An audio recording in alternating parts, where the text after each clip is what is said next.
Esta história é diferente de qualquer outra que já contamos antes. Vai além de qualquer coisa que já foi narrada antes neste canal, e agora é momento de você decidir se tem coragem de ouvi-la.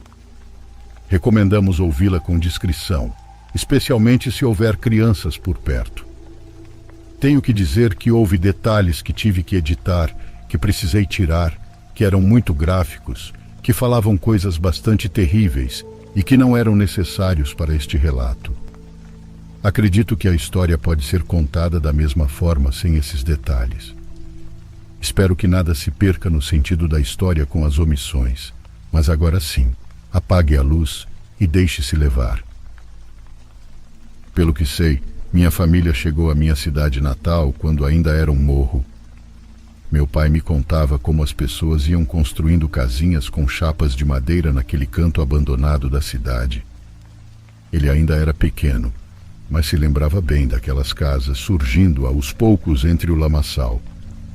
Lembrava-se daquela cidade que um punhado de gente decidiu levantar como a única esperança de dias melhores.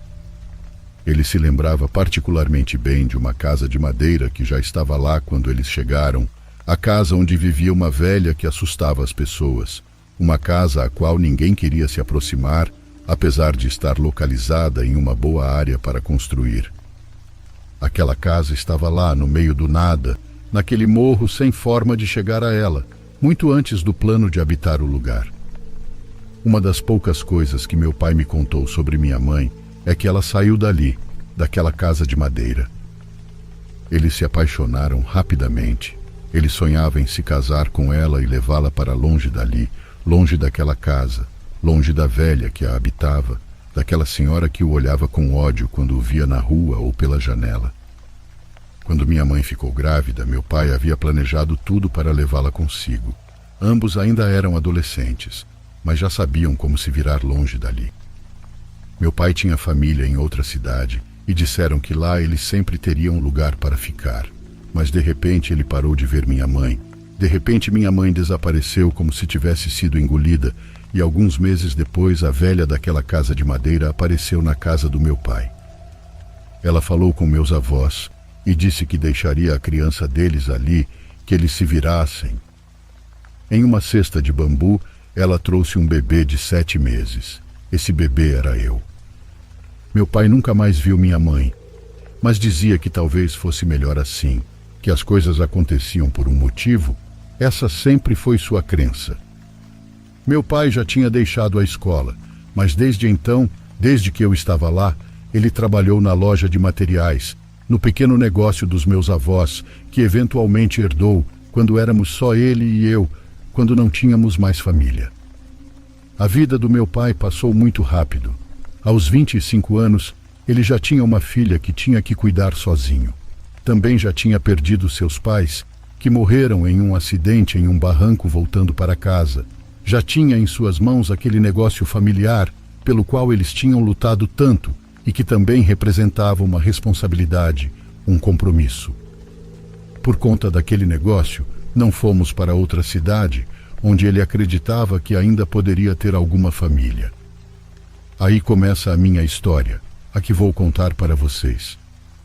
Quando eu era uma criança que mal entendia as coisas, não conseguia entender por que todas as crianças tinham mães e eu não. Lembro então do meu primeiro pesadelo, a primeira vez em que senti a paralisia do sono, quando acabei de completar 6 anos.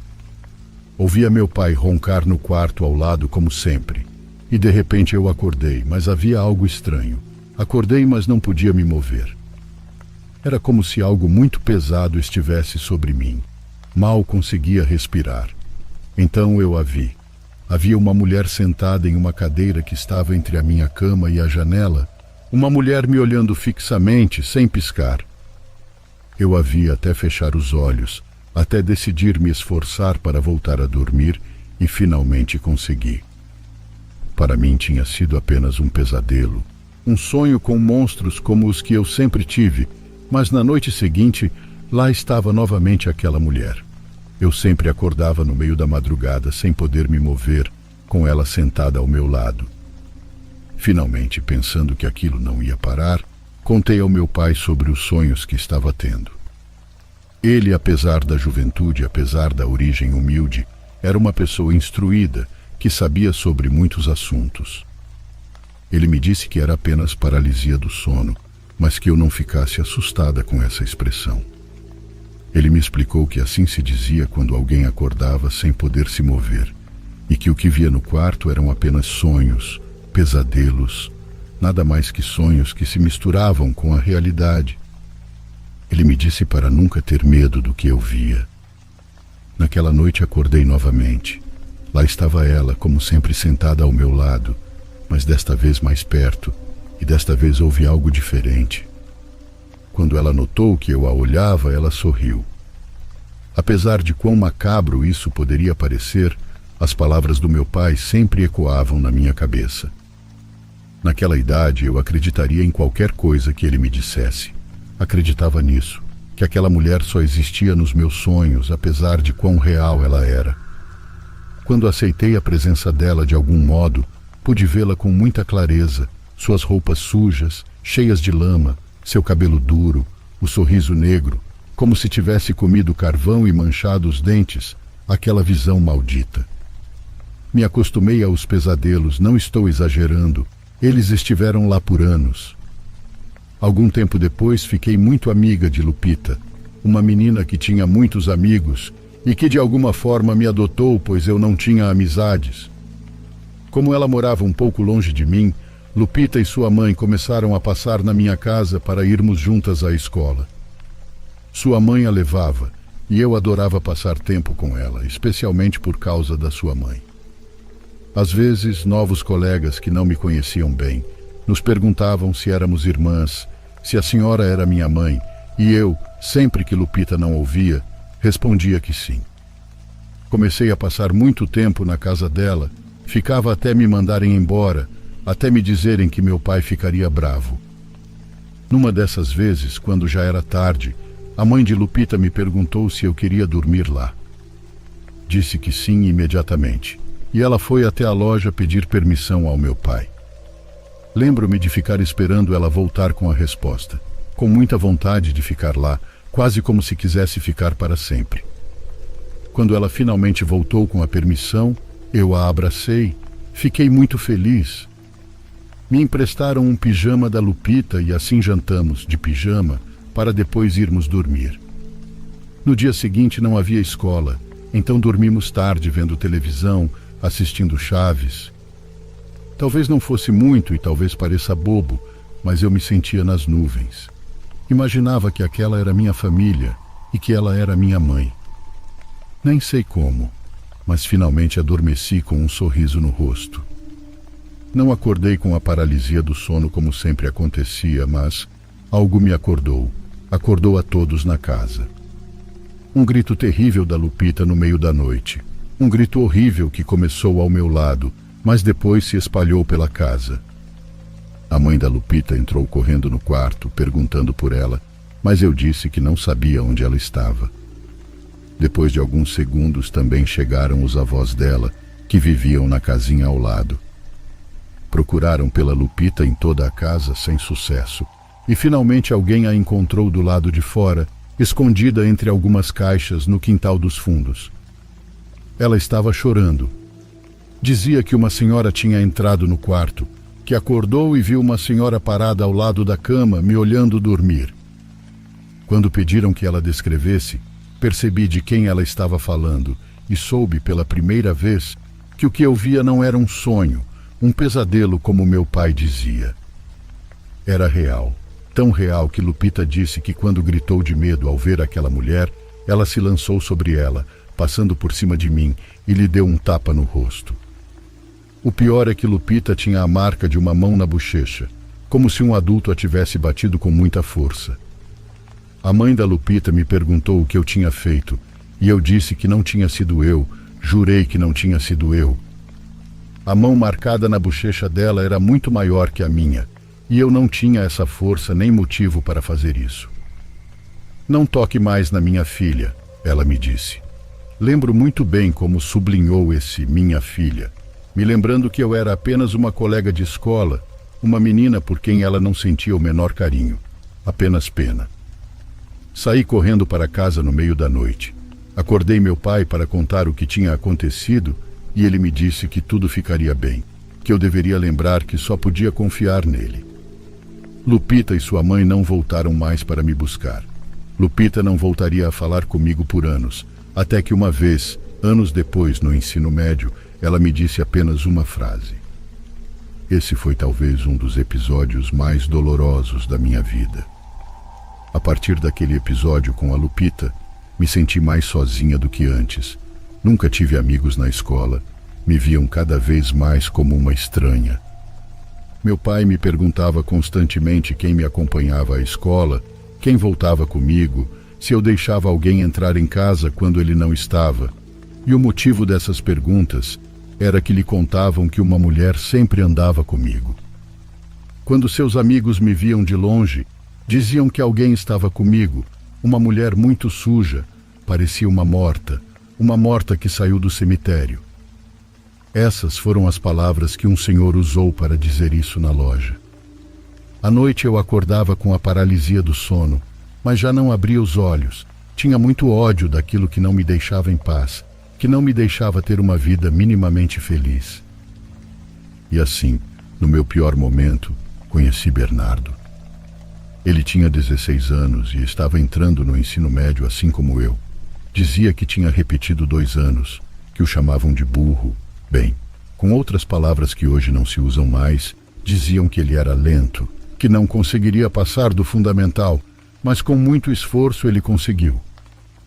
Eu gostava dele porque ele não tinha preconceito contra mim, talvez porque era mais velho. Ele era bom comigo, me dava bom dia, e toda a burrice que ele tinha compensava sendo muito bom no futebol, então no recreio todos o procuravam para jogar no seu time. Numa ocasião, uma bola acertou em cheio meu estômago. Ele parou de jogar para vir me ver e ficou comigo até eu parar de chorar. Ele era nobre e gentil, e embora não demonstrasse na escola, parecia muito inteligente. Naquela tarde ele me acompanhou até em casa, e lembro dos olhares de todos sobre nós dois, e como de repente ninguém mais zombou de mim. Bernardo começou a passar em casa para me buscar e me deixava todos os dias.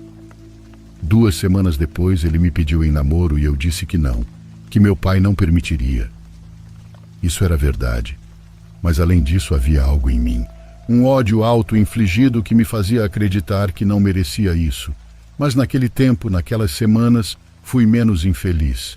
De verdade, foi muito bom estar com ele. Um desses dias, tive que ir sozinha ao mercado buscar algumas coisas que meu pai precisava. Ele não podia fechar a loja e me mandou. Uma senhora em uma barraca de verduras de repente falou comigo. Eu só estava passando em frente, mas ela me chamou com muito interesse. Chamou minha atenção o fato de que ela olhava por cima de mim, por cima do meu ombro, como se estivesse olhando para alguém atrás.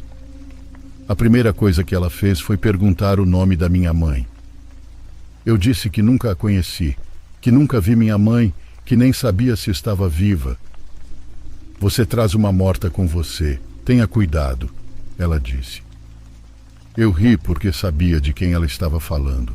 Disse que desde que me lembrava a trazia comigo, mas só podia vê-la à noite quando tinha paralisia do sono, que era bom saber que nunca estava sozinha, que pelo menos aquela coisa cuidava de mim. Cuidar? Não, menina, ela está buscando algo de você, sempre procurou. Está se alimentando de você porque você é uma bruxa, como ela foi. Isso, o que ela disse, realmente me surpreendeu. Não soube o que responder.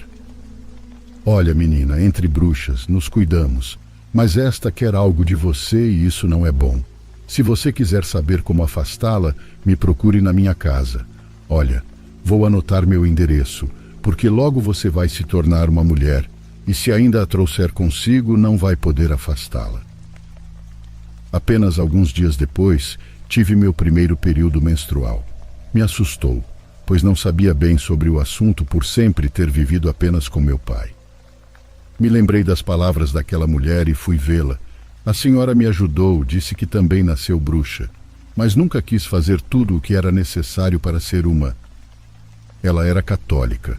ou parecia ser católica porque sua casa estava absolutamente cheia de quadros e figuras religiosas. Ela me disse que eu poderia renunciar a tudo aquilo, ao mal, que teria que dedicar minha vida a ajudar, a concentrar-me na fé, embora sempre fosse capaz de ver essas coisas horríveis que estão perto de nós, mas que ninguém mais pode ver. Eu era sensível e isso nunca iria embora. Fiz o que ela pediu, rituais que não irei entrar em detalhes. Mas bruxaria é mais fácil de fazer do que as pessoas acreditam. Bem, tudo, absolutamente tudo está à nossa disposição, mas feito da forma errada, pode trazer as piores consequências. Após vários dias e noites de rituais, finalmente uma madrugada acordei como sempre, mas desta vez pude me levantar e caminhar até a janela. Vi novamente aquela mulher, a mulher que sorria para mim desde os 6 anos, mas desta vez do lado de fora, na rua, me olhando de longe, com um ódio que eu podia sentir. Eu me afastava cada vez mais do meu pai, me afastava cada vez mais de Bernardo, mas sentia falta deles. Eles eram os únicos que me entendiam, ou pelo menos tentavam. Lupita, que já não falava comigo, estava em outra turma da mesma escola, e uma única vez, ela se aproximou de mim apenas para dizer que fosse à quadra. Eu não entendia por que ela disse isso, mas quando cheguei lá, compreendi. Uma de suas amigas estava abraçada com Bernardo, e eu fiquei fervendo de raiva. Pela primeira vez entendi o que sempre senti por ele. Morria de ciúmes, e isso não ia ficar assim. Aquela maldita garota, que era uma das mais bonitas da escola, tirava de mim o único que havia estado ao meu lado, minha única chance de ser feliz. Maldita, ela fez isso de propósito, fez para me machucar, para zombar de mim, pensei. Passei suficientes tardes na casa daquela senhora que me ajudou, ouvindo o que ela e suas conhecidas diziam sobre as outras, sobre as más, as que dançavam com os demônios. Ouvi o suficiente para saber onde procurá-las. Meu pai trabalhava tanto que não percebeu quando saí aquela noite para ir ao cemitério. Lá encontrei um saco grande de lixo, logo abaixo de um túmulo marcado por um anjo sem cabeça. Segundo o que eu tinha ouvido, isso significava que elas estavam lá naquela noite, que estavam por perto. Eram 3. As encontrei no fundo do cemitério, perto de um túmulo aberto. Elas não se surpreenderam ao me ver, não pararam o que estavam fazendo. Era como se no fundo soubessem que eu era uma delas. Eu disse que queria algo, que estava disposta a dar tudo. Uma delas olhou para mim. Ainda hoje não entendo como tive coragem de fazer o que fiz naquela noite. Voltei para casa pouco antes do amanhecer, me deitei de bruços e ouvi meu pai se levantar. Ele passou pelo quarto e me disse que ia trabalhar, que eu não devia me levantar tarde. Eu respondi, mas não lembro de ter feito isso por conta própria. Só lembro que minha voz disse, tudo bem. Eu não conseguia me mexer, adormeci sobre os braços, sentindo uma estranha sensação de liberdade, como se nada mais fosse minha responsabilidade, como se tudo o que estivesse prestes a acontecer fosse para uma causa maior, para alguém mais. A morta estava sobre mim, mas desta vez era diferente porque, para começar, era dia. Isso nunca tinha acontecido antes e então escutei alguém se aproximando. Por um momento me perguntei se era meu pai, se ele tinha voltado porque talvez tivesse esquecido algo, mas o que quer que estivesse ali cheirava a esgoto, a algo podre, um cheiro horrível. Percebi que eu tinha trazido a morta, mas era diferente. Não era aquela mulher que sempre estivera perto de mim. Quando acordei algumas horas depois, tonta e coberta de suor, consegui chegar ao banheiro quase me arrastando e o cheiro voltou. Então eu a vi no espelho atrás de mim. Era a primeira vez que via algo sem que meu corpo estivesse congelado, sem aquele nível de inconsciência que até então tinha sido necessário para que eu pudesse vê-los. Seu rosto parecia derretido, como se tivesse sido exposta ao fogo, e eu podia vê-la. Ela estava feliz. Era a minha morta, a qual eu teria que carregar. A doença daquela garota, daquela que eu amaldiçoei por ter me roubado Bernardo, foi longa e triste. À noite saía de casa e ia até a dela. Uma vez a segui da escola para saber onde ela morava. Seguia ela e Bernardo, subia no telhado dos vizinhos para poder vê-la pela janela, para vê-la sofrer. Desfrutava de ouvir os cachorros latindo quando eu corria de volta para casa, rindo, vendo como alguns pobres coitados espiavam pelas janelas. Imaginava o terror que sentiam ao me ver, e aquele temor eu sentia no nariz. Era um cheiro doce que me encantava. Aquela garota, sua pele se encheu de escamas, metade de seu rosto congelou e parecia derreter, ficando cada vez mais parecida com a minha morta. Toda a beleza que ela tinha desapareceu. Notei que aquele cheiro horrível ficou impregnado na minha casa. Notei como se impregnava em mim. As pessoas me olhavam na rua. Meus colegas de escola se sentavam o mais longe possível de mim. Até uma professora, a única que era gentil comigo, perguntou se tudo estava bem com minha saúde. Ela disse que algo não estava normal e eu não respondi nada, apenas ri. O que mais eu poderia dizer? Parei de ir à escola. Meu pai parecia não se importar, o pobre homem já não percebia nada. Nem mesmo percebi quando algo aconteceu com ele. Quando começou a perder a fala pouco a pouco, quando deixou de ir trabalhar e se tornou um vulto que vagava pela casa, que comia e respirava, que nem conseguia me olhar nos olhos, como se tivesse medo. Eu só queria que minha vingança se concretizasse. Depois eu pensaria em como voltar ao normal. Aquela garota me tirou tudo, me obrigou a fazer o que fiz, a ser o que não era até então. Eu pude sentir quando ela estava prestes a morrer. De alguma forma pude sentir a vida deixando seu corpo. Fui vê-la, tinha que ver. Vi Bernardo na rua esperando, fora da casa dela. Depois vi Lupita acompanhá-la junto à mãe até que finalmente ela se foi, não existia mais. Eu sabia, no fundo do coração, ela sabia que fui eu, e não pude evitar rir. Acho que Lupita olhou para mim, mas na escuridão não sei se conseguiu me reconhecer. Quando voltei para casa, encontrei meu pai sentado no sofá, em frente à TV. Estava frio, havia morrido horas antes e algo me fez saber que foi minha culpa, que era parte do que eu tinha que dar, mesmo que nunca me tivessem perguntado. Essa é a questão com ele. Você pode oferecer algo em troca de seus favores, mas no final ele vai tomar o que considera justo. A loja fechou, nem sei o que aconteceu com ela. A casa se encheu daquele fedor. A morta nunca mais se foi, ao contrário, outras chegaram.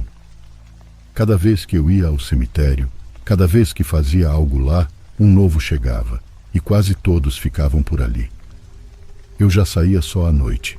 Durante o dia tinha medo que Bernardo me visse, que vissem no que eu tinha me tornado. Minha pele começou a secar. No braço surgiram escamas estranhas como as daquela garota.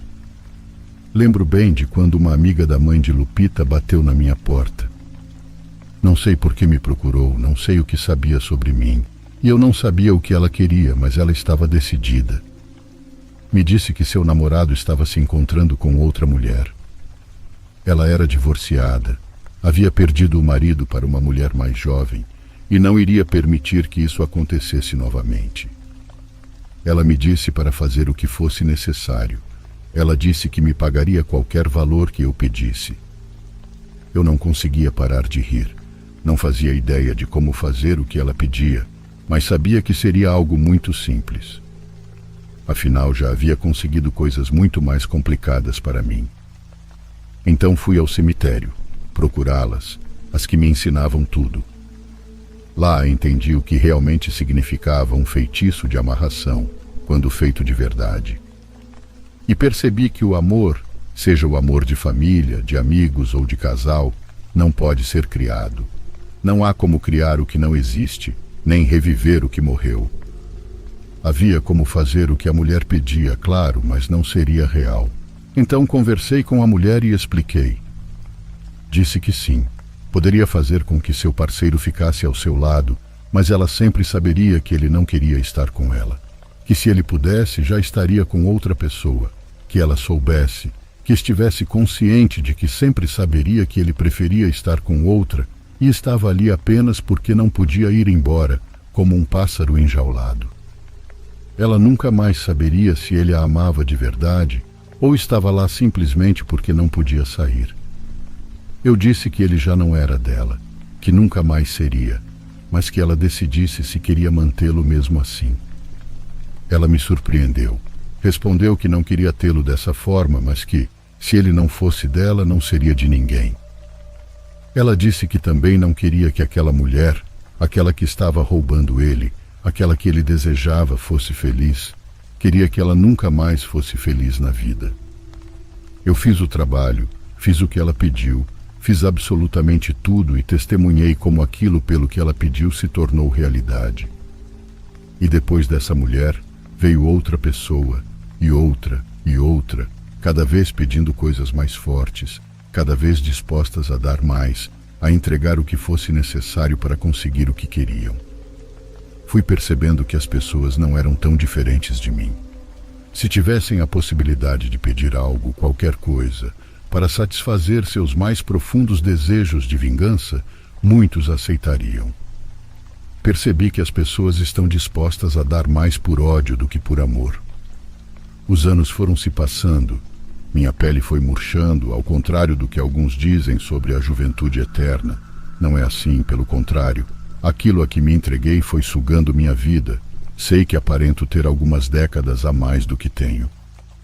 Quando saio de dia, sempre ouço os comentários das crianças. Lá vai a bruxa. Às vezes ignoro, especialmente se sinto aquele aroma doce de medo. Mas outras vezes, basta um olhar para que se arrependam.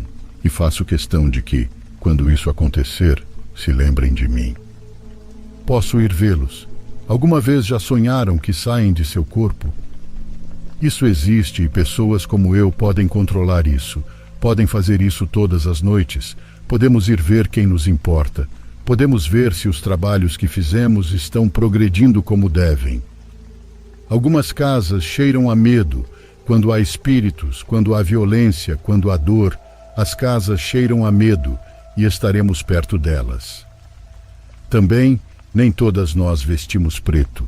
Há bruxas que te veem com um sorriso no rosto, que se vestem como se estivessem saindo da igreja, que te dão bom dia, que te dizem que te amam. Há bruxas que dizem que Deus te abençoe. Somos mais normais do que pensam. Não voamos. Não me transformo em bolas de fogo, nem deixo minhas pernas para me transformar em animal. Simplesmente temos contato direto com o mundo dos mortos. Falamos com eles. Temos formas de usar esse mundo espiritual como alguém que aprendeu a manipular o metal para transformá-lo em uma espada. Somos apenas um ferreiro que tem que colocar as mãos no metal ardente, sabe? Foi na feira, a alguns passos daquela barraca onde tudo começou, que notei que a garota de um local estava ouvindo algo sobre bruxas. Não pude evitar ficar um momento para ouvir o que me fez sorrir por quão errada estava a história, pelo menos sobre o que eu sou. A garota da barraca estava com medo. Eu podia sentir e simplesmente perguntei o que ela estava ouvindo. Ela me disse que eram histórias de bruxas. Eu me sinto cada vez mais cansada. Cada vez há mais mortos comigo e meu corpo vai se debilitando por cada coisa que dou em troca do que peço. Às vezes, à noite, eu subo com muito esforço nos telhados só para observar as pessoas que passam. Qualquer coisa é melhor do que ficar deitada e que o morto suba em mim, porque cada vez que isso acontece, há mais deles perto de mim, cutucando minhas costelas, beliscando minha pele como se quisessem atravessá-la, como se quisessem se alimentar da minha carne. Sinto que a qualquer momento vão conseguir. Atualmente só deixo de sentir dor quando saio do meu corpo, mas cada vez consigo fazer isso menos. Cada vez posso me afastar menos.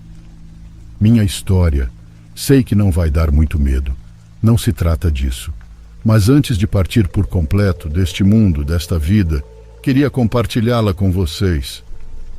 Sublinhei neste e-mail as coisas que, por favor, peço que não oculte. Digo meu nome a todos. Verônica. Não mude o nome de Bernardo, quero que ele saiba, se algum dia ouvir, que fui eu. Não mude o nome de Lupita, porque ela reconheceria esta história. Quero que ela saiba que eu fiz, o que fiz com sua amiga. Sim, eu fiz.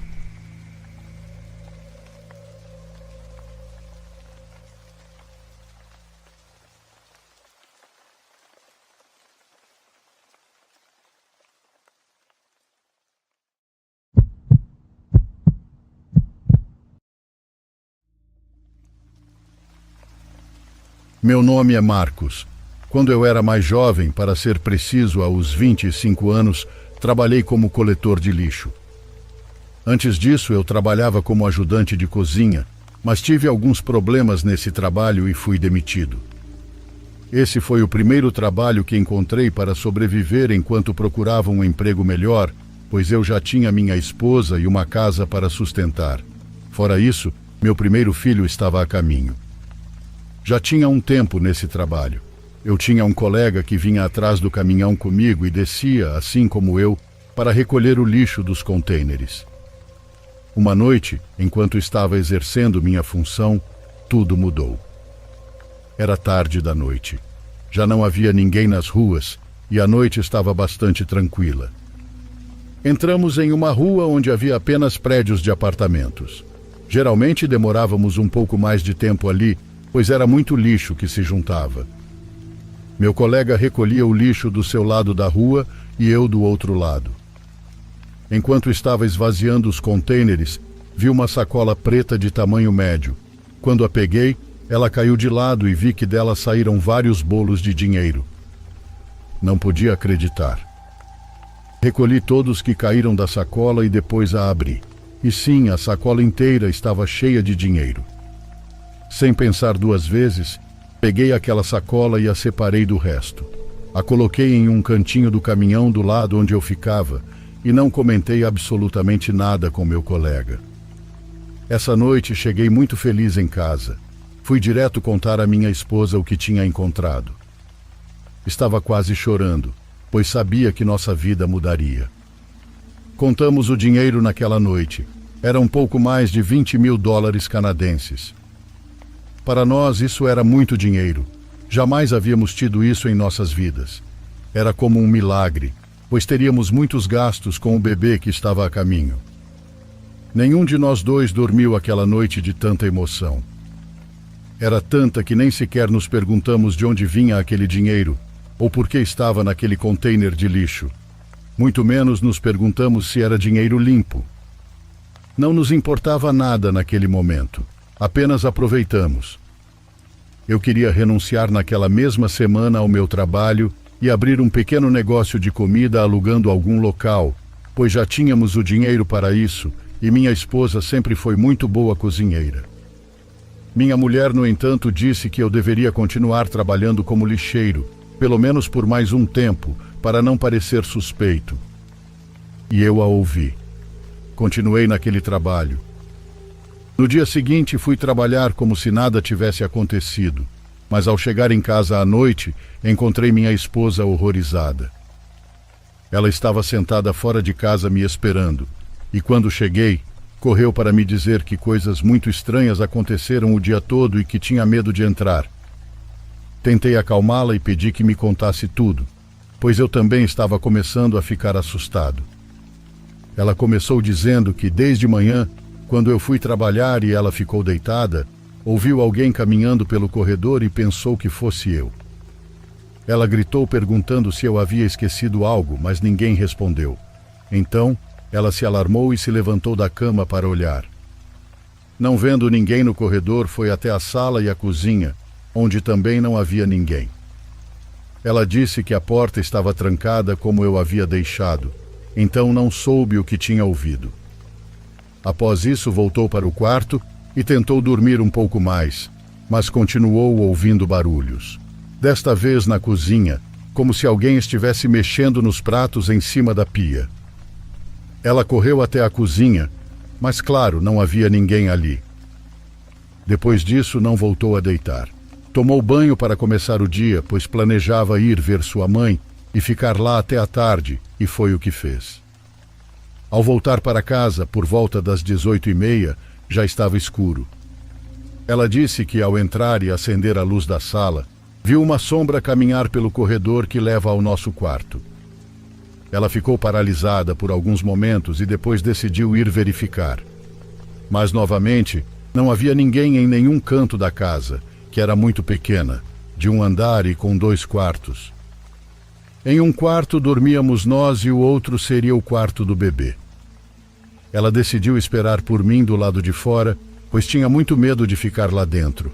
Sentia uma sensação muito estranha, como se alguém mais estivesse ali, uma presença muito pesada, pois o ambiente lá dentro lhe dava calafrios. Ela também me contou que, estando do lado de fora, olhou uma vez para a janela do nosso quarto e viu uma sombra estranha se movendo atrás da cortina. Quando ela me contou tudo isso, a primeira coisa que pensei foi que alguém tinha invadido. Não sabia como, pois todas as janelas tinham grades e a porta principal sempre estava com 2 trancas.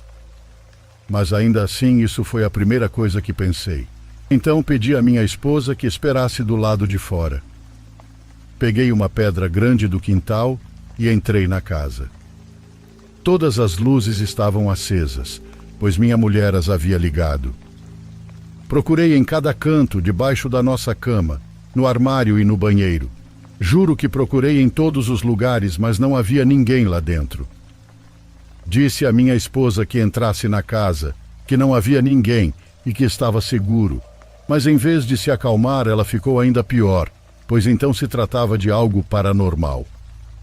Eu não acreditava nessas coisas, nem sequer era uma opção para mim, então pensei que ela estava um pouco nervosa por causa da gravidez. Não sei, pensei em 1000 coisas menos isso. Ela estava com muito medo e lembro que foi difícil convencê-la a entrar novamente na casa naquela noite. De madrugada, estávamos dormindo. Tudo estava em completo silêncio e escuridão, quando de repente começou a ouvir um assobio na sala. Eu acordei de repente e minha esposa ainda estava dormindo. Saí com muito cuidado do quarto e caminhei lentamente em direção à sala com um pedaço de madeira que havia caído do guarda-roupa. Quando cheguei na sala, o assobio parou. Liguei a luz imediatamente, mas não havia absolutamente ninguém. Então ouvi minha esposa gritar o mais alto que já ouvi gritar em toda a minha vida. Corri para o quarto e ela saltou da cama me abraçando. Mal conseguia falar. Disse que alguém havia acariciado seu cabelo e que pensou que fosse eu, mas ao abrir os olhos, mesmo no escuro, viu algo que parecia ser uma velha parada ao lado da cama. Foi quando ela gritou e se cobriu com as cobertas. Quando entrei e acendi a luz, essa coisa simplesmente desapareceu. Essa noite fomos dormir na casa da mãe dela. Pensávamos que o problema era aquela casa onde vivíamos, mas estávamos enganados. As coisas estranhas continuaram acontecendo na casa da mãe dela. A senhora experimentou algo que nunca havia ocorrido antes. Disse que naquele primeiro dia que estávamos em sua casa, enquanto eu estava trabalhando e minha esposa tirava um cochilo, ela estava lavando os pratos quando sentiu alguém passar por trás dela. Ela sentiu aquele vento quando alguém passa rápido perto de você, sabe? Ela pensou que fosse minha esposa que tinha se levantado, mas ao virar não havia ninguém. Ela ficou com tanto medo que foi para o quarto onde minha esposa estava dormindo, para não se sentir sozinha. Assim passou uma semana, na qual continuamos experimentando todo tipo de coisas estranhas na casa da minha sogra. Não sabíamos o que fazer. Fomos à igreja e nos confessamos. Também abençoamos a casa, mas tudo continuava igual. Até que uma tarde, enquanto estava trabalhando, passei pelo mesmo lugar onde encontrei aquele dinheiro.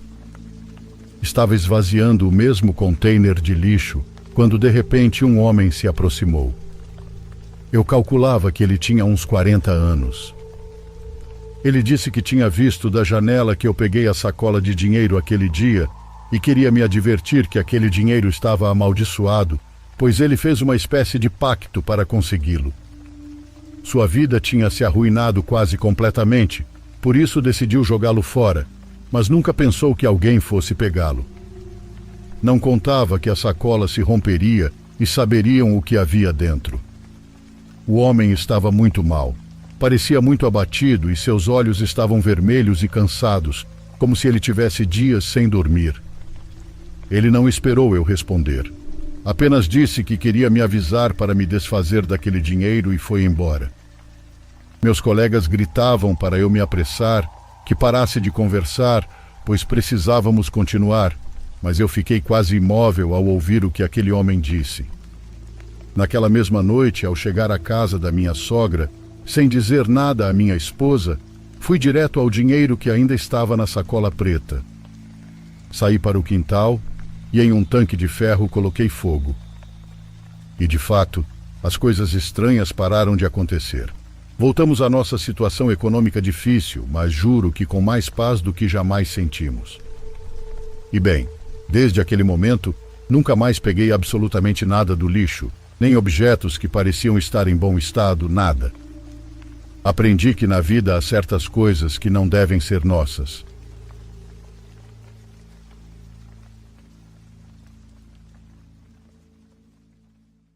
Por favor, curta e se inscreva se você estiver gostando. Agora continuamos.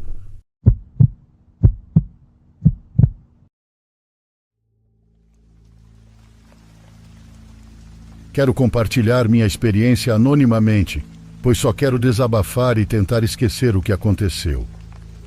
Sou um homem de 39 anos, atualmente tenho um bom trabalho, sou calheiro e estou em um bom momento da minha vida, mas quando tinha 32 caí nas drogas e minha vida estava muito ruim.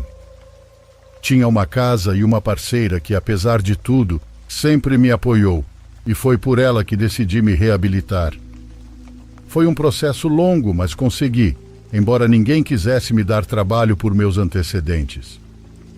Com isso vivíamos muito humildemente, apenas com o que minha parceira ganhava em seu trabalho. Já eu passava meus dias procurando emprego e ao mesmo tempo percorrendo os lixões das áreas bem situadas da minha cidade para ver se encontrava coisas de valor para vender. Muitas vezes as pessoas ricas jogavam fora coisas ainda em bom estado e eu as vendia para conseguir uma graninha. Numa dessas vezes, enquanto percorria aqueles contêineres de lixo azul, encontrei uma cadeira de rodas quase nova.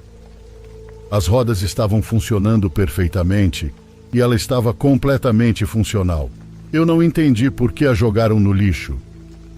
Pensei que talvez o doente ou a doente já não precisasse mais dela e simplesmente estava ocupando espaço, então decidiram se livrar. Sem pensar duas vezes, a levei para casa muito empolgado para vender no fim de semana, pois sabia que conseguiríamos um bom dinheiro por ela. Era uma quinta-feira à noite quando cheguei em casa com a cadeira e outras molduras de quadros em bom estado que tinha encontrado. Deixei a cadeira na sala junto com as outras coisas que havia juntado para vender e fomos dormir, pois minha esposa trabalhava em uma fábrica e precisava acordar às 4 da manhã todos os dias. Às 4 da manhã ela se levantou e foi tomar banho para ir ao trabalho, enquanto eu continuava meio que dormindo, pois sempre me despedia dela quando ela saía e não queria dormir profundamente ainda. Foi em meio a esse cochilo que ouvi ela gritar de fora do quarto que estava indo trabalhar, o que achei estranho, pois ela sempre entrava no quarto para se trocar e se despedir de mim com um beijo. Pensei que ela já tinha levado a roupa no banheiro e que simplesmente estava com pressa. Então gritei para que ela tivesse um bom dia e que nos veríamos à tarde. Depois disso não ouvi mais nada. Alguns minutos depois, minha mulher entrou no quarto enrolada na toalha, pois ainda ia se trocar. Entrou um pouco confusa, perguntando se eu tinha trazido a cadeira de rodas até a porta do quarto e por quê. Juro que pulei da cama de susto. Para começar, fiquei assustado porque ela ainda nem estava pronta para sair, e eu claramente a ouvi se despedir de mim. Perguntei por que ela tinha se despedido se ainda não estava pronta, e ela com cara de surpresa perguntou do que eu estava falando, que ela nunca disse nada, que todo esse tempo esteve no banho. Ela disse que talvez eu tivesse sonhado, e depois perguntou novamente sobre a cadeira. Respondi que não sabia do que ela estava falando, Eu nem tinha levantado da cama. Ela me olhou assustada e disse em voz baixa: "A cadeira de rodas está aqui fora do quarto. Como chegou até aqui?" Saí do quarto e, de fato, lá estava a cadeira quase encostada na porta do nosso quarto. Estava muito assustado pelo que tinha acontecido anteriormente. Alguém tinha falado comigo com a mesma voz da minha esposa. Peguei a cadeira e a levei de volta para a sala. Minha esposa se trocou rapidamente e teve que sair, pois já estava muito tarde e não tivemos tempo de conversar sobre o que tinha acabado de nos acontecer. Fiquei sozinho em casa. Ainda era de madrugada, estava escuro e silencioso. Estava com um pouco de medo, mas tentei voltar a dormir, pois queria sair às 8 da manhã para procurar trabalho novamente. Enquanto tentava dormir, ouvi um rangido, como se fossem rodas se aproximando cada vez mais até baterem na porta do meu quarto. Pulei imediatamente da cama. Não posso explicar o medo horrível que sentia. Minhas pernas estavam tremendo. Acendi a luz, mas não queria sair. Não queria abrir a porta. Estava com medo do que havia do outro lado. De repente ouvi novamente a cadeira bater na porta do meu quarto, como se alguém estivesse a empurrando para bater na porta. Era algo extremamente perturbador. Continuei sem abrir, parado ao lado da cama, apenas olhando para a porta, completamente paralisado de medo, sem saber o que fazer.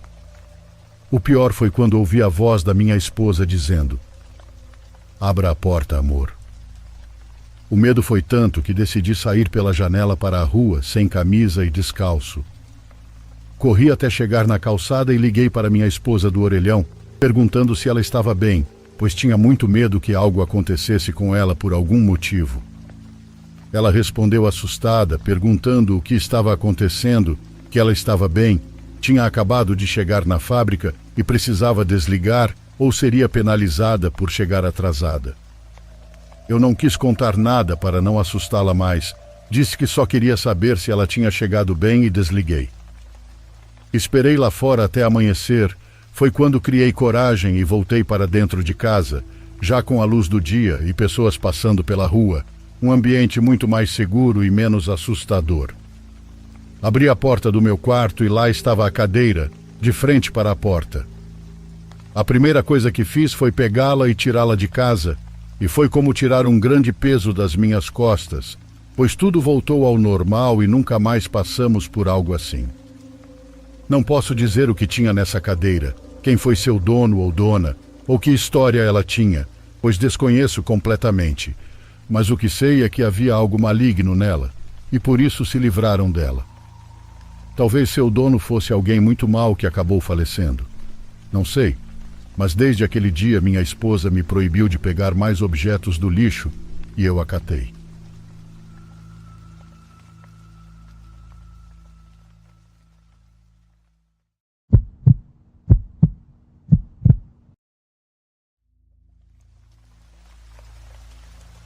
Perto da cidade onde cresci, há uma floresta com várias trilhas e locais para acampar. Há alguns anos voltei para visitar minha família por uma semana e decidi acampar enquanto estava lá. O equipamento que eu tinha era bem básico, mas eu não estava tentando fazer nada radical. Só queria encontrar um bom lugar e acampar por 1 ou 2 noites. Comecei em uma trilha meio aleatória e a segui por um tempo. Eu sabia que a maioria das trilhas levava a um lago que ficava a alguns quilômetros na floresta, então esperava acabar lá, mas depois de caminhar 8 a 9 quilômetros, percebi que a trilha estava indo para outro lugar. Fiquei empolgado para ver onde ela levava, mas depois de horas andando, parecia que a trilha não tinha fim e não levava a lugar nenhum. Eventualmente, minhas pernas começaram a ceder. Então encontrei um pequeno espaço ao lado da trilha para acampar durante a noite. Já estava quase anoitecendo, então estava correndo contra o sol para montar tudo e acender uma fogueira. Só tinha alguns minutos antes que toda a floresta ficasse escura. A fogueira iluminava uma boa distância ao redor, mas não o suficiente para que eu pudesse sair a mais de 7 metros do acampamento. Fiquei sentado fervendo uma água barrenta para fazer um café. Foi difícil perceber a hora, mas provavelmente passou 1 hora e já estava bem noite quando ouvi alguém vindo pela trilha. Não achei que fosse uma pessoa a princípio, talvez um animal ou algo assim, mas à medida que se aproximava pude perceber que era definitivamente uma pessoa.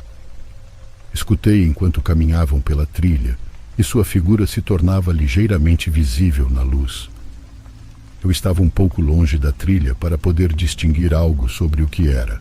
Tudo o que consegui ver foi que era uma pessoa alta com uma mochila. Ele não parou nem nada. Apenas continuou caminhando pela trilha e passou no meu acampamento.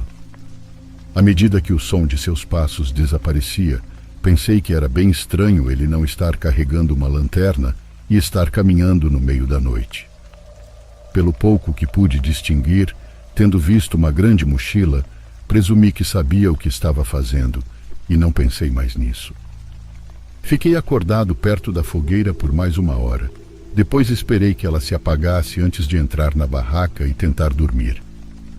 Acordei no meio da noite, precisando urinar. Tentei segurar e voltar a dormir, mas não conseguia ficar confortável depois de já ter acordado. Abri o zíper e saí, caminhando uns 6 metros do meu acampamento.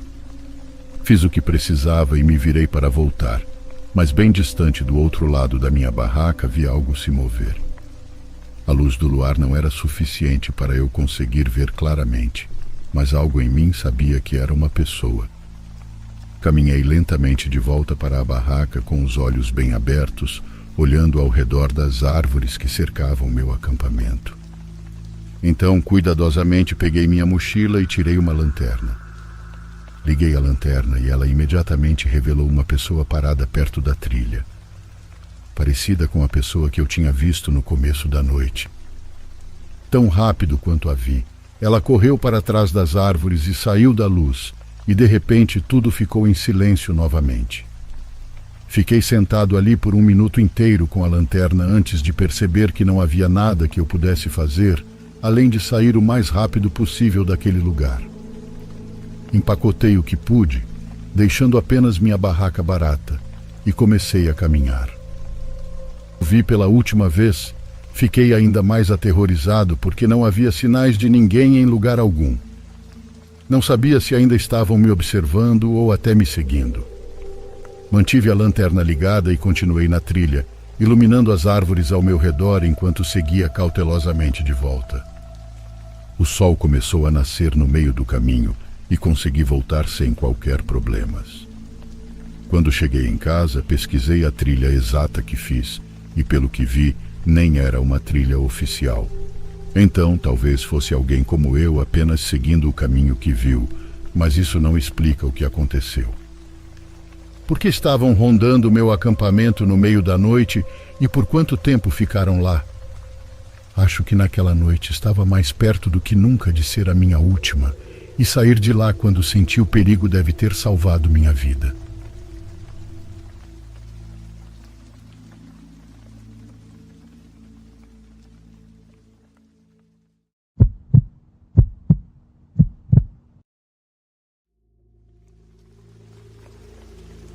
Trabalho como caminhoneiro há cerca de 11 anos. As coisas se tornaram bem rotineiras a esta altura. Pego as mercadorias e materiais, verifico se estão corretos e entrego conforme as instruções. Não somos pagos por hora, então a eficiência é a coisa mais importante neste trabalho. Para alguém como eu, que faz isso há tanto tempo, gosto de pensar que consigo trabalhar mais que todos esses novatos. Isso nem sempre é bom, no entanto. Geralmente eu me esforço ao máximo quando se trata de funcionar com quase nenhum sono.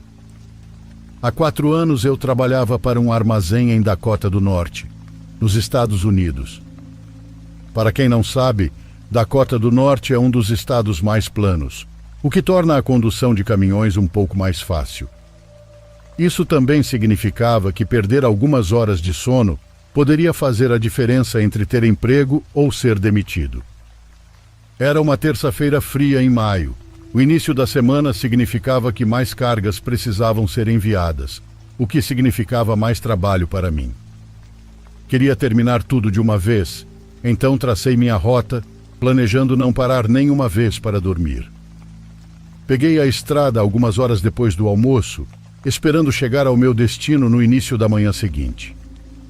Dirigi o máximo possível, talvez excedendo o limite de velocidade em alguns trechos.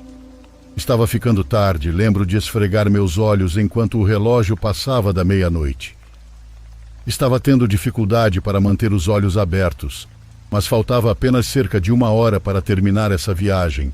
Então travei os dentes e continuei. Meu amigo John, que também é caminhoneiro, me apresentou os sais de amônia quando comecei.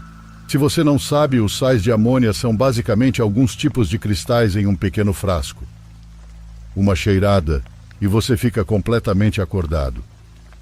Você tinha que ter cuidado, no entanto. Usar muitos de uma vez poderia ser perigoso, ou pelo menos foi o que meu amigo me disse. Eles queimam um pouco o nariz, mas sempre que eu precisava de um impulso, recorria aos sais de amônia. Esse foi um desses momentos. Dei uma grande cheirada e joguei a cabeça para trás. Meus reflexos tomaram conta. Sentia a adrenalina correr pelo meu corpo e esperava que a sensação durasse o resto da viagem. Meia hora se passou e eu estava lutando. Senti que começava a cochilar e o reflexo do caminhão derivando para o acostamento me despertou. Isso estava ficando perigoso, pensei. Tinha que parar. Estava sozinho na estrada, mas não havia lugar para parar. Havia apenas florestas de ambos os lados. Diminui a velocidade do caminhão, procurando desesperadamente algum lugar para encostar. Em baixa velocidade, meus faróis perfuravam a escuridão e eu conseguia ver muito mais. Enquanto olhava ao redor, vi algo que me confundiu. Havia um vestido roxo no meio da estrada. Que diabos, pensei, esfregando os olhos. Pisquei umas 6 vezes só para ter certeza de que não estava ficando louco. Era real. Aproximei-me do vestido com o caminhão e o observei enquanto passava. Em retrospecto, isso deveria ter sido mais um sinal de alerta, mas acho que eu estava apenas cansado demais para processar o que estava acontecendo. Cerca de 200 metros adiante passei por um par de sapatos. Agora eu estava começando a entrar em pânico. O que estava acontecendo? Passei pelos sapatos, rezando a Deus para que houvesse um lugar para parar em breve. Meu velho era um cara super religioso, então segurei o velho crucifixo dele e esperei que ele me ajudasse. Um pouco mais à frente, vi um monte de roupas aleatórias, algumas das quais pareciam roupas de crianças pequenas. Desta vez, parei o caminhão. O pânico começou a se instalar. Algo estava muito errado. Sentei-me no banco do motorista com o caminhão parado. Esperava que algo acontecesse, mas nunca aconteceu. Então fiz o que meus instintos me disseram para fazer. Saí do caminhão e fui inspecionar as roupas. Ainda me lembro da sensação do ar frio da manhã perfurando minha pele, o que definitivamente ajudou com o meu cansaço. Aproximei-me do monte o mais cautelosamente possível. Eram realmente roupas de crianças. Parecia haver tanto peças de meninos quanto de meninas no monte. Olhei ao redor para a floresta, mas não consegui ver muita coisa na escuridão. Fiquei com a cabeça girando, preocupado que isso fosse algum tipo de armadilha. Decidi que não era da minha conta descobrir o que estava acontecendo, então voltei para o meu caminhão. Nesse momento ouvi um estalo à esquerda. Virei-me rapidamente, tentando ver o que estava lá. Fiquei esperando ouvir outro som.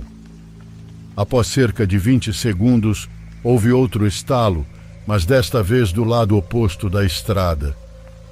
Meus instintos entraram em ação e corri para o caminhão.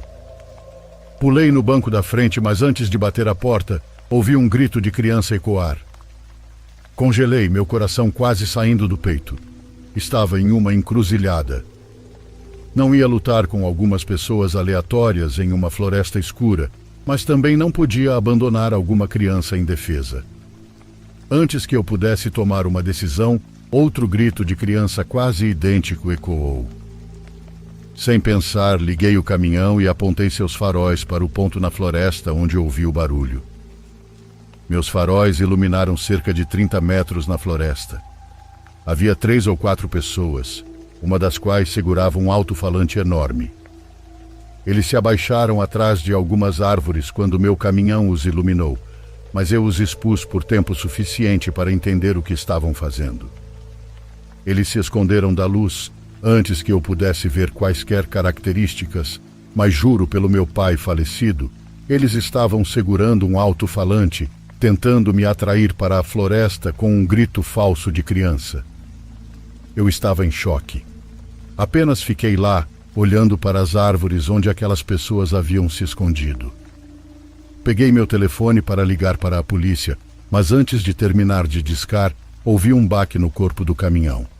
Alguém havia jogado algo do outro lado. Sem pensar 2 vezes, virei de volta para a estrada e pisei no acelerador. Enquanto acelerava, pude distinguir uma pessoa do outro lado da estrada. Ele gritou algo que eu não conseguia entender antes de lançar algo no caminhão que trincou o vidro da janela do lado do passageiro. Dirigi a última hora em silêncio. Estava com muito medo para processar o que havia acontecido, mas não havia chance de eu parar para dormir naquela floresta. Completei minha entrega e desmaiei. Devo ter dormido por 10 horas seguidas. Quando acordei, a primeira coisa que fiz foi ligar para a polícia, que me disse que investigaria aquela floresta e me daria quaisquer atualizações. Pensei sobre tudo e como fui estúpido de sair do caminhão. Deveria ter cuidado da minha vida, mas a ideia de algumas crianças sendo sequestradas, ou pior, era demais para eu ignorar. Até hoje, ainda não faço ideia do que aquelas pessoas estavam tentando fazer. Não sei por que não me atacaram quando tiveram a chance, ou o que estavam planejando fazer comigo se eu corresse para a floresta atrás dos gritos de crianças. Em todos os meus anos como caminhoneiro, nada chegou perto de ser tão estranho ou absolutamente aterrorizante quanto essa experiência.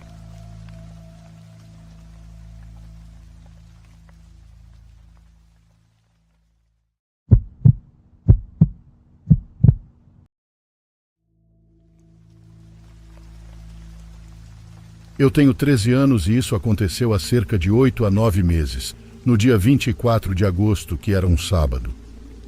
A escola já tinha começado há cerca de 2 semanas, então, para desestressar um pouco, decidi ver se meus amigos queriam jogar videogame. Minha mãe e minha irmã estavam fazendo compras, meu pai estava trabalhando e eu estava entediado. Era por volta das 20 quando finalmente conseguimos jogar, porque eu tinha decidido fazer enroladinhos de pizza antes e acabei queimando a fornada. Depois de algumas rodadas, percebi que meus amigos estavam ficando cansados de perder, então eles foram embora depois de apenas 1 hora. Eu planejei apenas deitar com meu telefone e ir para a cama. Isso até eu ouvir meus 2 cães latindo lá fora. Não é incomum eles latirem, dado que as pessoas normalmente andam na beira da estrada, mas eu ainda olhei de qualquer maneira, só para ter certeza. Não vi ninguém, mas segundos depois de olhar pela janela, ouvi a porta da garagem abrir e fechar. Isso geralmente significa que meu pai havia chegado do trabalho, mas eu não vi a van dele do lado de fora, e ele tinha me mandado uma mensagem mais cedo dizendo que trabalharia até tarde naquela noite. Decidi descer até a sala de jantar e olhar pela janela para ter uma visão melhor. De lá pude ver que nossa garagem estava vazia. Não havia uma pessoa ou veículo à vista. Eu não era do tipo que investigava, então corri de volta para o meu quarto e mandei uma mensagem no grupo da minha família para perguntar se alguém estava em casa. Contei à minha mãe sobre a porta da garagem e ela me disse para apagar as luzes, trancar a porta do meu quarto e ficar lá até que ela chegasse em casa. Fiz exatamente isso.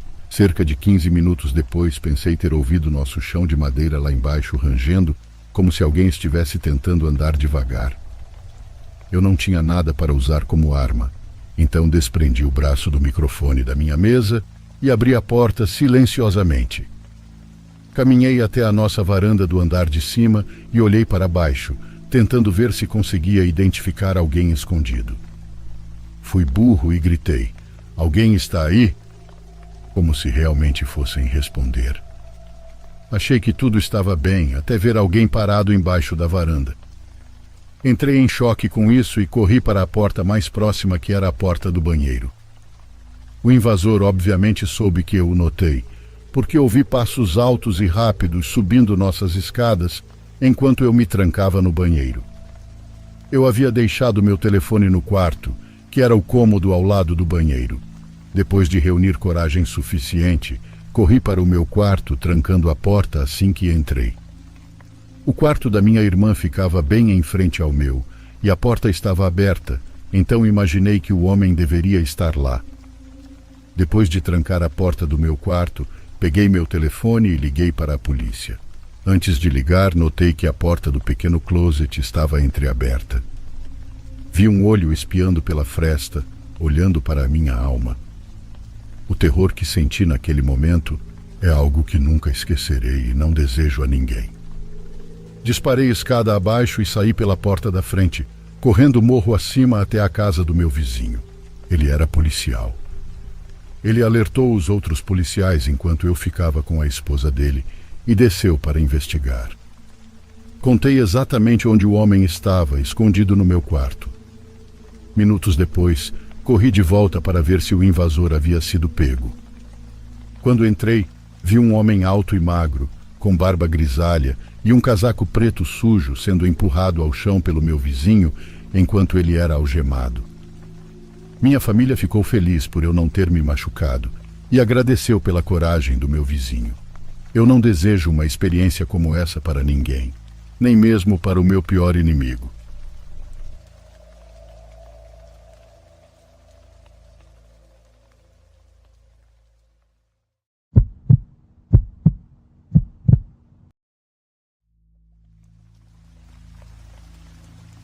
Eu sou caminhoneiro há quase 20 anos. Isso aconteceu comigo em 2016. Eu estava dirigindo durante a noite pelo deserto de Mojave, na Califórnia. Acho que estava entregando eletrodomésticos, não me lembro bem. Estava escuro como breu em todas as direções. Os faróis do meu caminhão estavam bem fracos na época, e eu estava adiando consertá-los há muito tempo.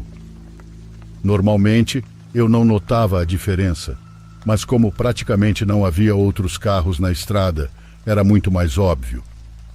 Lembro-me de ter que forçar os olhos a cada poucos minutos para distinguir a estrada à distância. Eu estava pensando em parar por algumas horas e esperar o nascer do sol, mas não queria perder tempo. Eu precisava desesperadamente do dinheiro na época, então continuei dirigindo, mesmo sabendo que não era totalmente seguro. Achei que, como era basicamente uma linha reta, estaria tudo bem. Acho que era cerca de 1 hora antes do amanhecer quando vi algo se aproximando rapidamente à distância. Preocupado em atropelar um animal, pisei no freio. Quando meu caminhão parou, percebi o que estava na minha frente. Um carro com os pisca-alertas ligados. O estranho é que estava exatamente no meio da pista, literalmente em cima da linha amarela dupla. O mais estranho ainda era que a porta do passageiro estava escancarada. Meu caminhão parou a 1 metro de distância dele. Não querendo me gabar, mas sou um cara bem sangue frio, ainda mais estando há quase 20 anos na estrada. Por causa disso, não fiquei realmente assustado quando vi o carro. Fiquei mais curioso do que qualquer coisa. Pensei que talvez alguém precisasse de um empurrão ou algo assim, então dei ré no caminhão e encostei. Pensei em acender alguns sinalizadores, mas desisti da ideia, pois não tinha visto nenhum outro carro na estrada além daquele. Saí do caminhão e fui até o carro. Era uma noite quente e tranquila.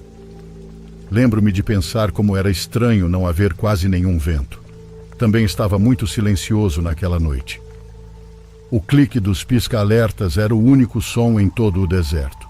Chegava a fazer eco. Aproximei-me um pouco mais do carro.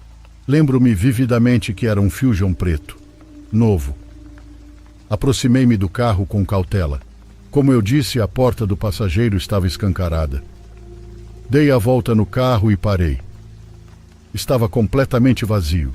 Verifiquei para ter certeza, olhando no banco de trás e em qualquer lugar onde alguém pudesse estar deitado. Não havia literalmente ninguém dentro. De repente, fiquei muito menos seguro da situação. Eu esperava que alguém precisasse de ajuda. Talvez alguém tivesse dormido em um lugar realmente idiota. Certamente não esperava por isso. O carro estava literalmente vazio. Lancei alguns olhares por cima do ombro, sentindo-me muito mais inquieto agora. Continuei virando a cabeça em todas as direções. Sentia que alguém iria me atacar ou algo assim. O problema era que estava tão escuro que eu não conseguia ver muito à minha frente, exceto o que estava iluminado pelos faróis do meu caminhão. Era assustador. Esperei um pouco mais, pensando em voltar para o meu caminhão e esquecer tudo isso. Alguém estava lá fora, em algum lugar. Contra meu melhor julgamento, decidi continuar investigando. Olhei dentro do carro, mas tudo parecia completamente normal. A chave estava na ignição, embora o motor estivesse desligado. Saí do carro e fui até o porta-malas. Pensei que poderia dar uma olhada. Tentei abrir, mas não cedia. Estava trancado. Peguei a chave na ignição e destranquei o porta-malas. Mesmo assim, ele não se mexia. Estava emperrado por dentro de alguma forma. Abri a porta de trás e tentei acessar o porta-malas pelo banco traseiro. Para minha surpresa, ele abriu. Havia 3 sacos de lixo espremidos lá dentro, junto com uma corda que estava amarrando o porta-malas. Lembro-me de olhar mais uma vez por cima do ombro antes de alcançá-los. Eu devia estar a 5 centímetros de um dos sacos quando o som de um tiro ecoou pelo deserto. Bati com a cabeça no teto do carro de susto. Nem pensei. Joguei as chaves no banco da frente e saí do carro o mais rápido que pude. Enquanto subia no meu caminhão, ouvi uma voz rouca gritando à distância. Ele gritou "Ei" várias vezes, e a voz parecia estar se aproximando rapidamente. Subi no caminhão e o liguei.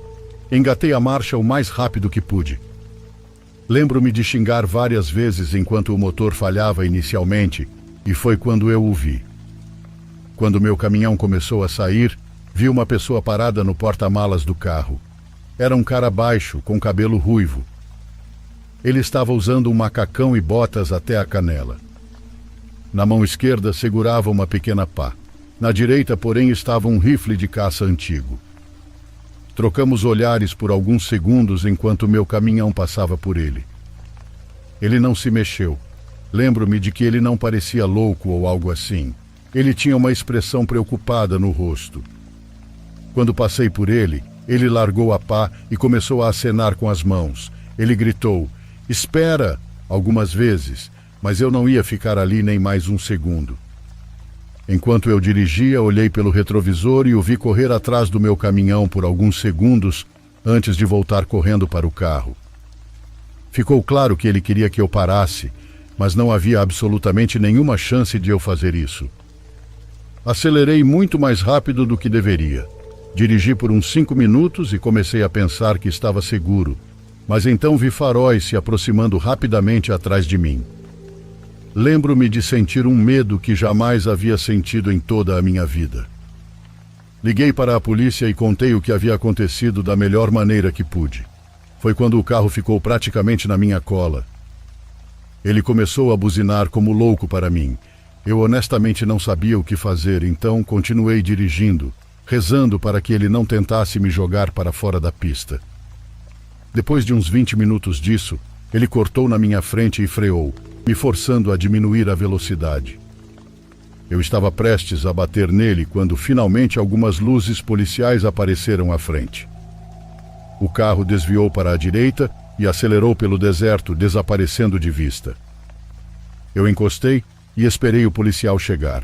Contei freneticamente o que havia acontecido, mas o policial idiota decidiu pegar um depoimento meu em vez de perseguir o cara. Fiquei muito irritado com isso. Disse ao policial umas 2 vezes que ele provavelmente poderia alcançá-lo se saísse naquele momento. O policial me disse para não me preocupar e que fariam uma busca assim que o reforço chegasse. Ele me mandou seguir meu caminho e disse que me ligariam se tivessem alguma atualização para mim. Eles nunca ligaram. Nenhum dos meus amigos tem uma história tão louca quanto essa, e eu já contei essa história mais vezes do que tenho de dedos. Sei o que você provavelmente está pensando. Esse cara estava definitivamente enterrando corpos.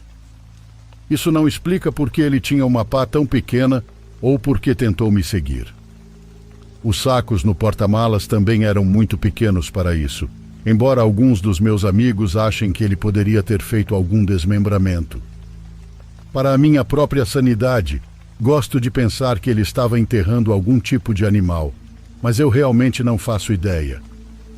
De qualquer forma, nunca mais me senti totalmente confortável dirigindo por desertos tarde da noite depois dessa experiência.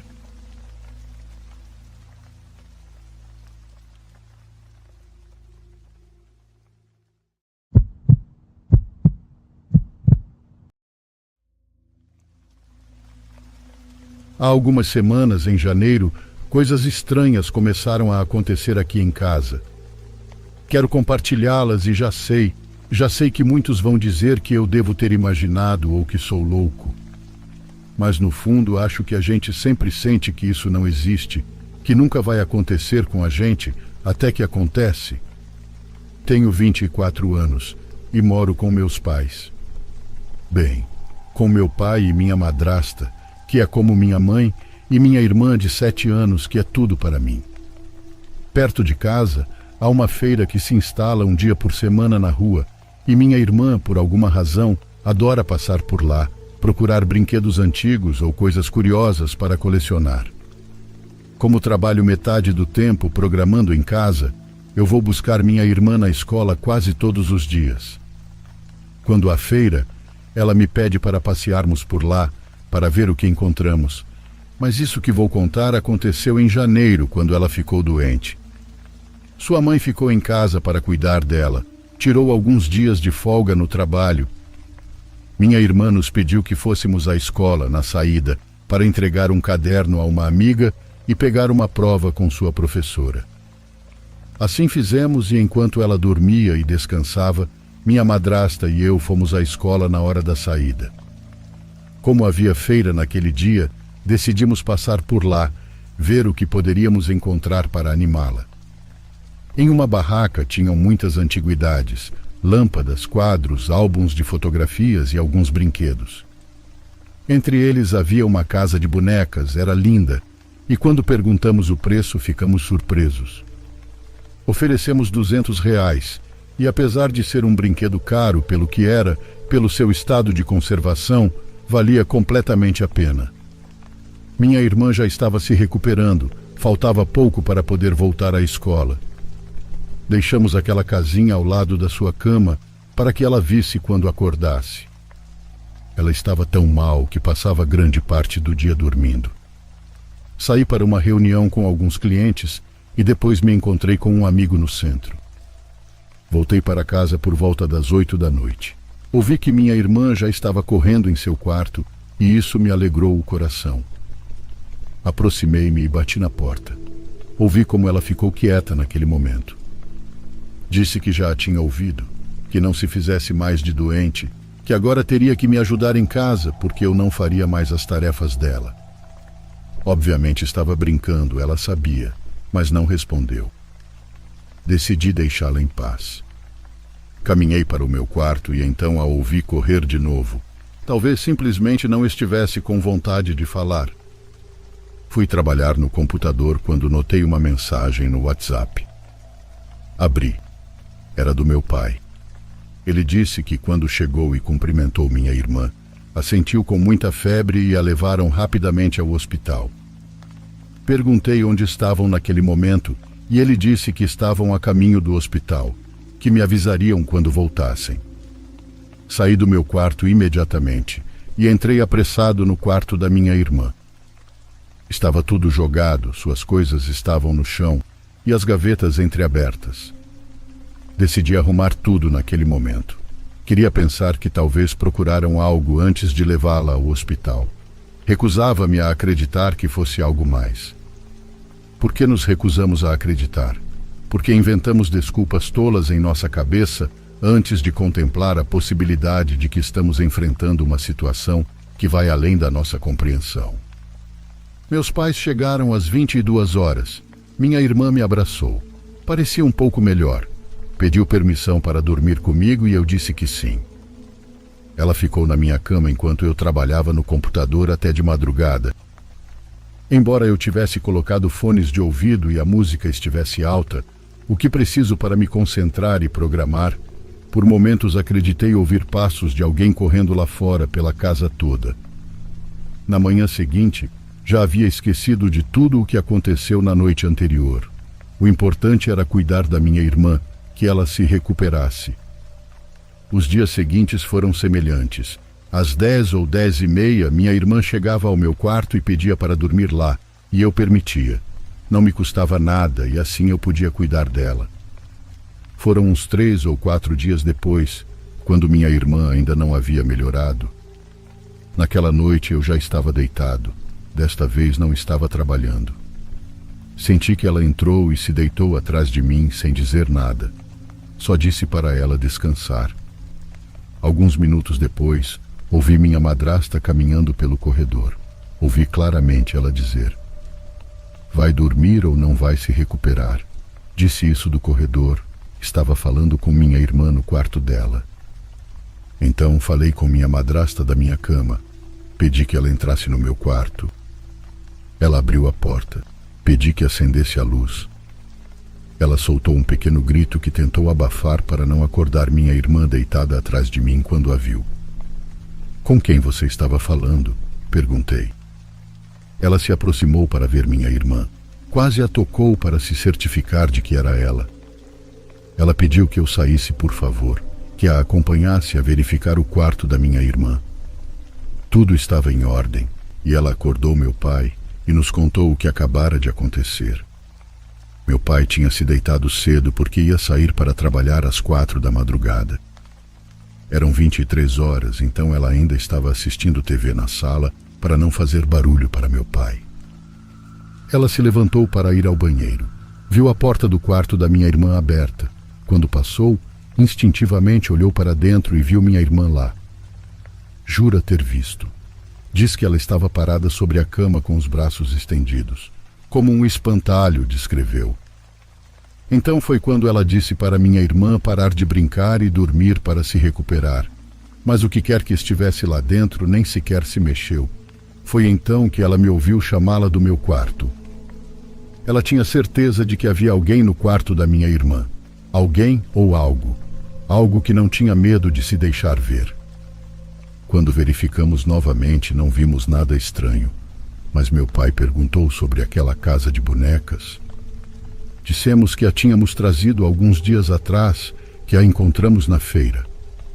Sem perguntar nada, ele apenas a levou. Saiu naquele momento com o carro e voltou um tempo depois sem ela. Meu pai não acredita nessas coisas, mas nunca havia ocorrido nada na casa. E isso, a casa de bonecas, era a única coisa diferente naquele momento. Sabem o que é o mais estranho de tudo? A partir daquele dia, minha irmã melhorou. Nada mais aconteceu na casa, mas uma tarde de fevereiro, minha irmãzinha e eu estávamos caminhando de volta da escola. De repente, ela quis atravessar a rua, como se algo a tivesse assustado. Estávamos passando por aquela barraca de antiguidades e a casa de bonecas estava lá.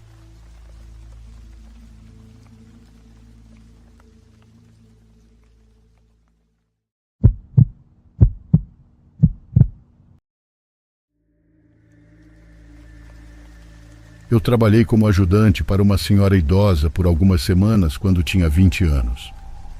Ela tinha uma casa grande, antiga, em uma propriedade que poderia ter sido bonita se ela realmente cuidasse dela. Ela tinha 2 acres de terra cercados por árvores em 3 direções e a estrada na outra. A casa, como mencionei, era antiga, feita principalmente de madeira, e o interior era muito, muito escuro. Ela frequentemente mantinha as persianas fechadas em alguns quartos, por razões que eu não entendia. Às vezes, eu abria as persianas para deixar um pouco de luz entrar, apenas para descobrir que ela as tinha fechado na próxima vez que eu entrava no quarto. Ela iluminava alguns cômodos com velas, o que fazia a casa parecer ainda mais pré-histórica por dentro. Para completar, os pisos de madeira rangiam demais em praticamente toda a casa. O nome da mulher era Mel. Ela tinha cerca de 75 anos. O tipo de trabalho que Mel me pedia para fazer era principalmente tarefas domésticas que ela não conseguia fazer, como varrer, tirar o pó, lavar pratos, lavar roupas, organizar correspondência e outras coisas desse tipo. Um fim de semana, Mel me pediu para dormir lá por uma noite ou duas. A casa tinha uns 4 quartos e ela morava sozinha, então não foi um problema. Isso aconteceu ao longo de uma sexta-feira e tecnicamente de um sábado também. Cheguei como de costume na sexta-feira, trocando poucas palavras com Mel. Deixei minha mochila cheia de roupas e cosméticos na cama do quarto onde eu iria dormir. Quando me virei para a porta, vi Mel parada na entrada. Ela tinha um jeito assustador e essa entrada não foi exceção. Ela não disse olá, o que não era tão estranho quanto parece. Ela apenas me instruiu a limpar o quarto imediatamente. Depois disso, ela simplesmente me disse para arrumar toda a casa, e então subiu as escadas.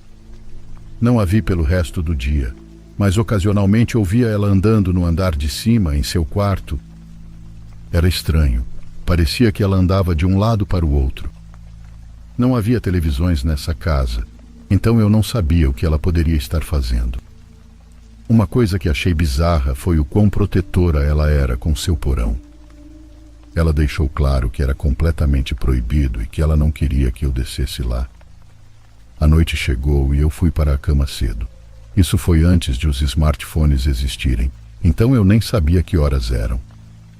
Provavelmente eram 9 horas. Nas primeiras horas tudo estava tranquilo. No entanto, eu ainda tinha dificuldade em adormecer, dado que era a cama mais desconfortável em que já tinha dormido.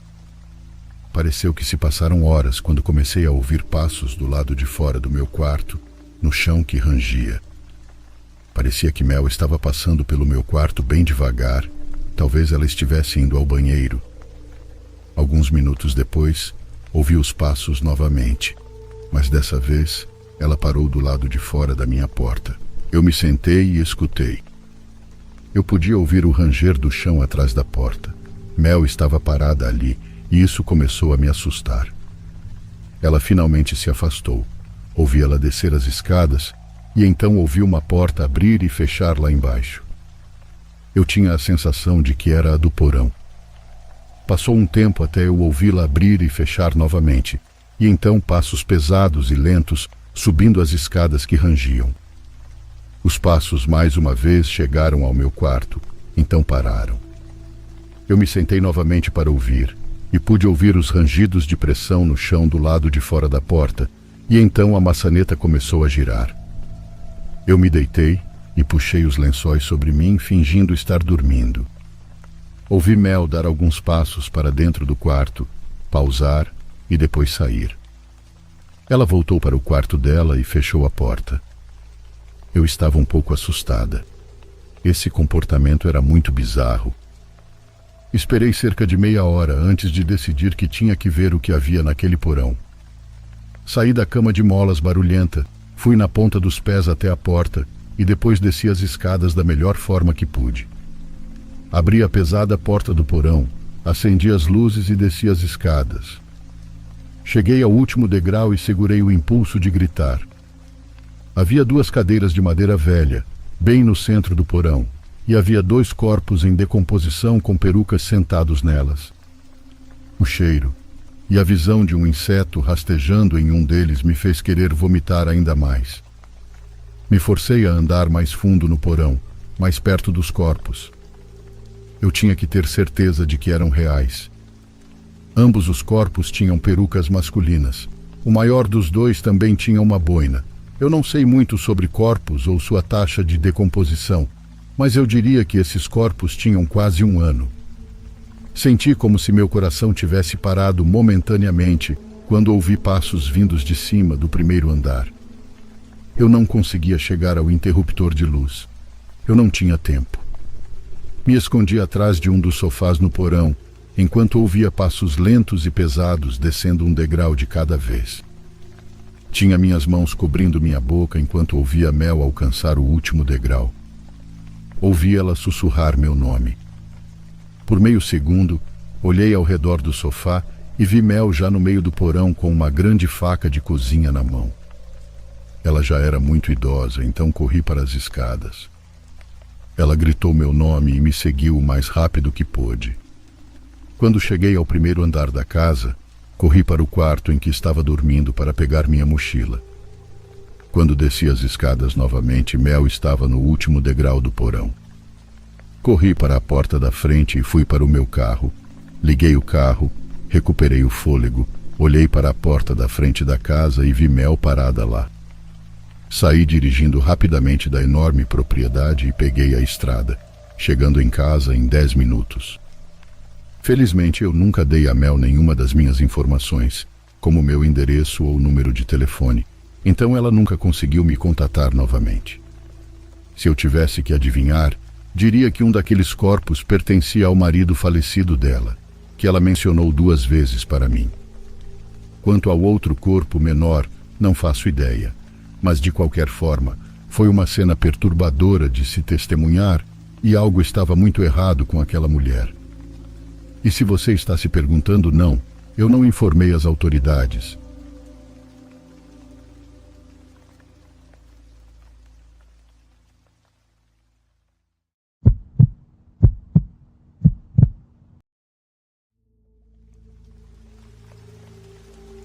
Isso aconteceu comigo não há muito tempo. Vejam, sou paramédico e trabalho atendendo emergências. No domingo, por volta das 11 da noite, comecei a sentir um tipo de calafrio, uma ansiedade muito estranha sem motivo aparente.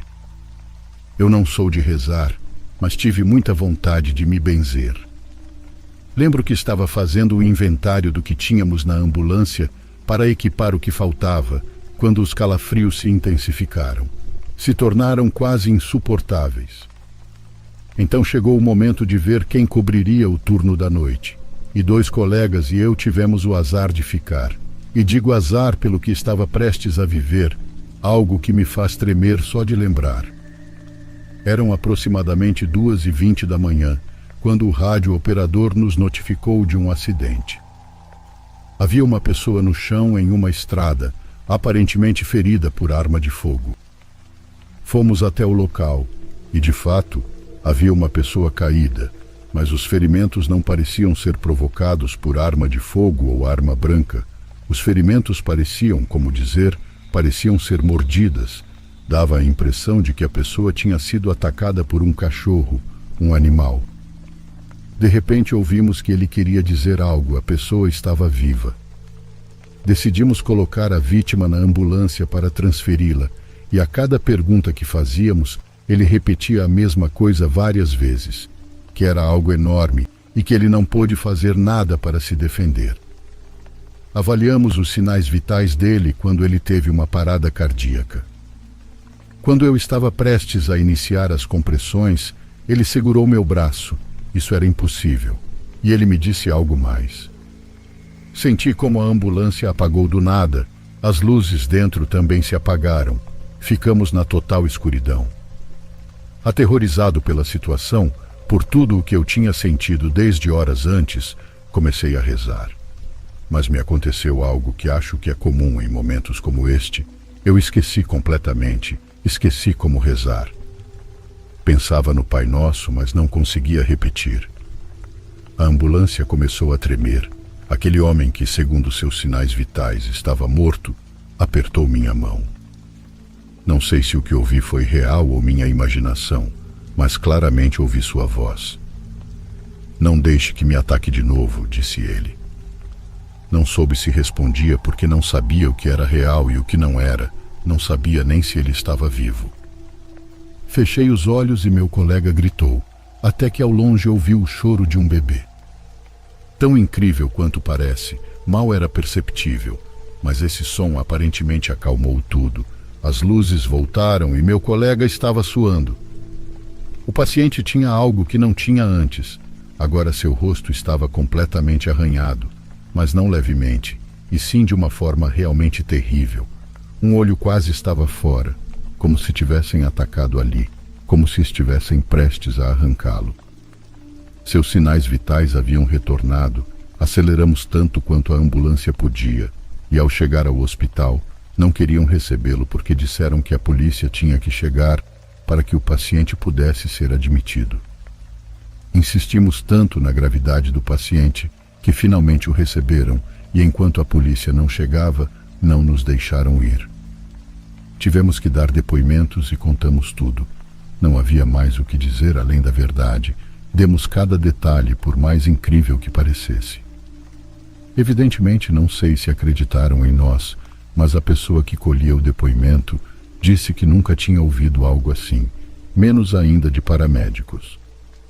Não sei se acreditaram em nós, não sei se você que está ouvindo pode acreditar, mas eu te juro, eu sei muito bem que o que vivemos foi real.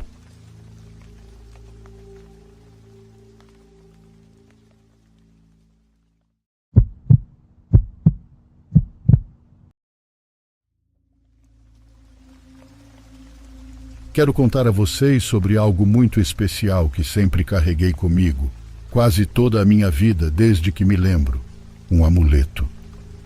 Não quero descrevê-lo com exatidão porque, embora minha mãe tenha me dado permissão para compartilhar essa história, ela me pediu que reservasse certos detalhes e vou obedecê-la. Esse amuleto está comigo desde que me lembro, e pelas fotos que pude ver, eu o usava desde que era bebê. Minha mãe disse que eu quase não nasci. Em várias ocasiões a gravidez se complicou, e até dias antes de eu finalmente nascer, minha mãe sofreu um acidente em um ônibus de transporte público. 4 pessoas morreram, mas minha mãe saiu ilesa. Uma de suas amigas, sua patroa, uma mulher bem mais velha que ela, disse que eu não deveria nascer, que eu não estava destinado a nascer e que isso me traria muitas coisas ruins na vida. Ela deu a minha mãe um amuleto para que eu sempre o usasse, dizendo que, por favor, levasse isso a sério, que tinha custado muito para conseguir e que não estava falando de dinheiro. Minha mãe, é claro, não acreditou, mas simplesmente agradeceu o gesto com muito respeito. Afinal de contas, ela estava preocupada comigo. Por via das dúvidas, colocou o amuleto no meu berço e, bem, nas primeiras semanas tudo foi muito tranquilo, até que meu pai tirou aquele amuleto dizendo com essas exatas palavras: "Não quero macumba perto do nosso filho." A partir desse momento, dizem, comecei a chorar muito todas as noites. Se me levavam para dormir com eles, eu conseguia dormir um pouco por um tempo, mas logo voltava a acordar chorando. Os cachorros latiam furiosamente lá fora, e não eram apenas os que eles tinham naquela época. Parecia que todos os cachorros ao redor estavam latindo e uivando. Em uma dessas noites impossíveis, meu pai, cansado de não conseguir dormir, levantou-se, procurou aquele amuleto e, sem dizer nada, o colocou em mim. E naquele momento eu me acalmei. Aos poucos, os cachorros pararam de latir, foram se calando até que só se ouviam alguns latidos ao longe. E isso foi o suficiente para que não o tirassem mais de mim. Foi só na minha adolescência, quando alguém no colégio me viu com ele enquanto jogávamos futebol, que zombaram de mim. Percebi que desconhecia a origem daquilo que usava pendurado e que nunca tinham me contado muito a respeito. Para mim, era até normal usá-lo. Nunca me perguntei por quê. Quando perguntei à minha mãe, ela não quis me dizer nada, apenas repetiu que eu não deveria tirá-lo. Mas embora soubesse que não era permitido, eu o tirei. Eu o tirava todas as manhãs antes de ir para a escola e o colocava ao voltar para não ser repreendido. Minha mãe não percebia, e pode-se dizer que tive várias semanas normais até que, não sei como descrever, comecei a sentir alguém perto, sempre, permanentemente perto de mim. Em todo momento, cada vez que caminhava de volta da escola para casa, uma sensação de que alguém estava me seguindo não desaparecia. As coisas foram piorando. Depois comecei a ver essa presença. Era como uma mulher ao longe, a mesma mulher em todos os lugares. Se eu estivesse nos pátios da escola, podia vê-la do lado de fora, na rua. Se eu fosse ao parque com meus amigos, a via ao longe entre as árvores. Quando caminhava para casa, de repente olhava para trás, e não importava onde estivesse, eu podia vê-la. A mesma distância, o suficiente para não reconhecer nenhum traço em seu rosto, mas ao mesmo tempo saber que definitivamente havia alguém lá. Não era uma mancha, não era uma ilusão, não era minha imaginação. Sei que vão achar que sou um idiota, ou pelo menos é isso que penso agora, porque continuei fazendo isso. Continuei tirando o amuleto cada vez que ia para a escola, e em uma ocasião, na minha primeira festa com meus amigos da escola, também o tirei. Lá, tomei pela primeira vez algumas cervejas e voltei para casa morto de sono. Adormeci assim que toquei a cama e não coloquei o amuleto. Não foi de propósito. Segundo eu, ia me levantar em um momento para escovar os dentes, mas caí em sono profundo. Fui acordado por passos no telhado. Eram muito pesados, como se batessem muito forte, tentando me acordar, tentando anunciar que estava lá. Não só me acordaram, mas também meus pais, que até saíram para ver o que estava acontecendo. No momento em que percebi, coloquei meu amuleto de novo. Os cachorros ao longe começaram a latir. Não contei aos meus pais, mas nunca mais tirei o amuleto desde então, e a presença desapareceu. Levo uma vida normal, embora nunca tire o amuleto. Agora sempre o uso debaixo da camisa. Somente minha namorada o vê, ou quando vou à praia, mas tento não falar muito sobre isso. Fico nervoso ao tentar explicar, porque antes mesmo de terminar, as pessoas zombam de mim. Minha namorada atual me pediu para tirá-lo, segundo ela, para me mostrar que não acontece nada, que é algo da minha cabeça. Disse que não quero tirá-lo para não ter que mostrar a ela que sim, acontece algo.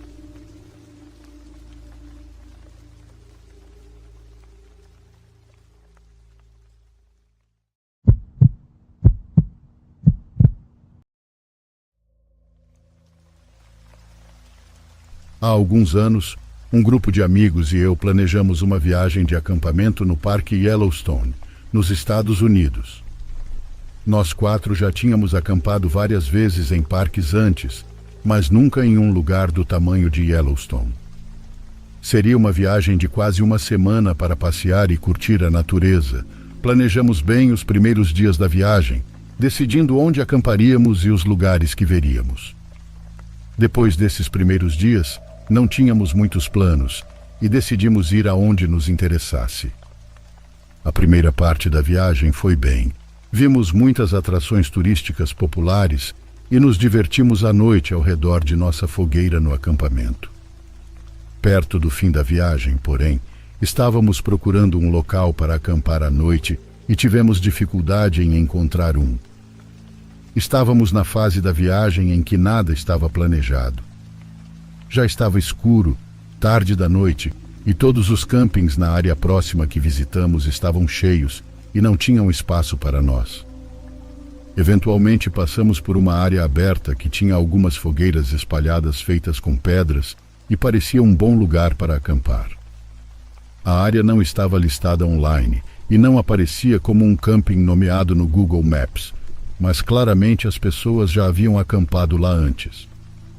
A área estava vazia e não vimos ninguém, então decidimos montar acampamento lá para a noite. Tivemos que montar a barraca no escuro com lanternas. Já era tarde, então.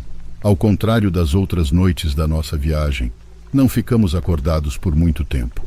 Apenas entramos na barraca e adormecemos rápido. Acordei no meio da noite. Meus amigos me acordaram e sussurraram que algo parecia estranho. Imediatamente entendi o que eles estavam falando, porque nas florestas ao redor do nosso acampamento havia um número estranho de sons de pássaros. Ainda era o meio da noite e não perto da manhã, então não deveria haver pássaros fazendo sons, mas em vez disso, havia vários tipos diferentes de sons de pássaros a cada poucos minutos. Como grupo, concordamos sem acender nenhum tipo de luz em sair e verificar. Saímos da barraca e acabamos nos aglomerando ao lado do nosso carro, que estava bem ali perto, já que havíamos usado os faróis para montar a barraca antes. Enquanto esperávamos nossos olhos se ajustarem ao escuro e notarmos se podíamos ver algo, os sons dos pássaros se aproximaram. Era um som muito alto de diferentes tipos, completamente bizarro e assustador. Depois de alguns segundos, pararam completamente. Nesse ponto, sabíamos que aqueles sons não eram normais e que deviam ser pessoas se comunicando, pois vinham de diferentes direções da floresta. Só foi necessário um rápido olhar entre nós para decidir que entrar no carro seria a coisa mais inteligente a se fazer naquele momento. Depois de nos apressarmos para entrar no carro e ligar o motor e as luzes, o que vimos na linha da floresta correndo em nossa direção foi horrível. Havia 2 humanos correndo em nossa direção. Eu os chamo de humanos porque nem sei se eram homens ou mulheres, devido ao quão sujos e selvagens eles pareciam. Saímos de lá o mais rápido que pudemos, vendo mais 3 pessoas no lado oposto da linha da floresta, quando nossos faróis iluminaram aquele lado. Dirigimos durante a noite toda até sairmos do parque, abandonando nossa barraca, já que todos nós tínhamos nossos bens importantes no carro. Nenhum de nós consegue se lembrar ou determinar em que área do parque estávamos, mas definitivamente não era perto de um camping popular. Concordamos em encurtar nossa viagem de acampamento e alugar um hotel para a última noite. Não acampamos juntos novamente por um longo tempo após aquela noite macabra.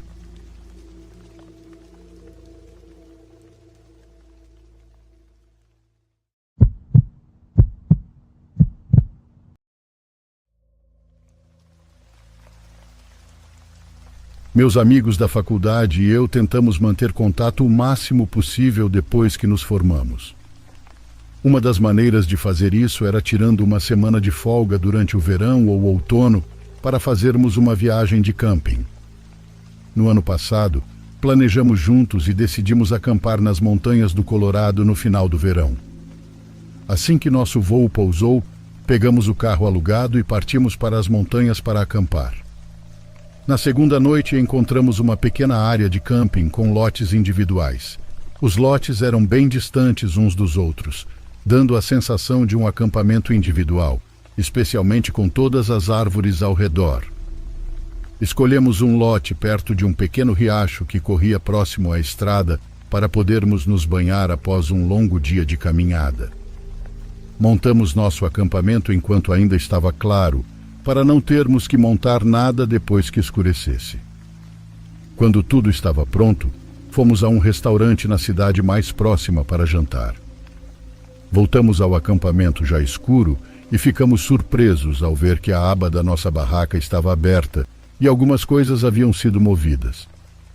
Não havia ninguém no nosso acampamento, mas alguém havia mexido nas nossas coisas. Foi uma cena chata de se ver, mas continuamos com a nossa noite. Logo seria hora de dormir, então pegamos nossas toalhas e caminhamos uns 5 minutos até o riacho para nos banhar. A água estava muito fria, mas ainda assim era bem revigorante. Só percebi algo depois que todos saíram do riacho e estavam se secando na margem. Do outro lado havia com certeza alguém nos observando. Sem querer alarmar meus amigos, e também sem querer que a pessoa do outro lado soubesse que eu a tinha visto, sugeri que voltássemos ao acampamento. Na caminhada de volta, expliquei brevemente aos meus amigos que tinha visto alguém do outro lado do riacho na floresta, mais ou menos entre as árvores. Entre isso e o incidente de alguém ter mexido na nossa barraca enquanto estávamos fora, decidimos dormir no carro naquela noite. Já era difícil dormir e se acomodar no carro, e a ansiedade sobre a pessoa que eu tinha visto não ajudava. A noite toda eu ficava olhando pelas janelas, tentando ver se havia alguém à espreita à luz da lua. Em algum momento, no meio da noite, olhei pela janela do carro e meus medos se confirmaram. Havia uma figura agachada na entrada da nossa barraca, com algo na mão, abrindo o zíper lentamente.